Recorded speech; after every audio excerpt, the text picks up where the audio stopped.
भगवान शिव यांच्या पूजेमध्ये बेलफळ आणि बेलाची पानं अर्पण करण्याला खूप जास्त महत्त्व आहे. शिवाला बेलफळ वाहण्यामागे धार्मिक आणि प्रतिकात्मक अशी दोन्ही कारणं सांगितली जातात. पौराणिक कथेनुसार बेलवृक्ष अतिशय पवित्र आहे. तो शिवाला प्रिय आहे आणि या वृक्षाची उत्पत्ती देवी पार्वती यांच्या तेजातून झाली आहे. एका प्राचीन कथेनुसार देवी पार्वती कठोर तप करीत होत्या.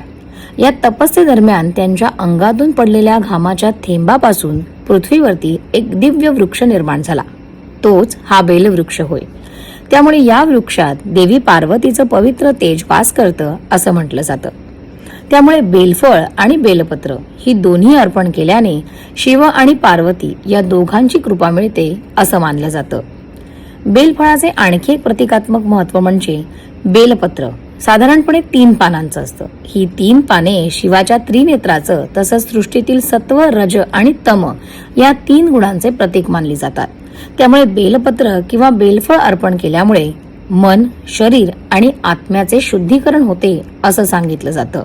शिवपूजेमध्ये बेलफळ वाहण्यामागे एक आरोग्य दृष्टिकोनही आहेच. बेलफळ हे थंड आणि पवित्र मानलं जातं. शिव हा वैराग्य आणि तपस्येचं प्रतीक असल्यामुळे त्याला अशा साध्या आणि पवित्र वस्तू अर्पण केल्या जातात. म्हणूनच शिवलिंगावरती बेलपत्र आणि बेलफळ अर्पण करणं अत्यंत शुभ मानलं जातं.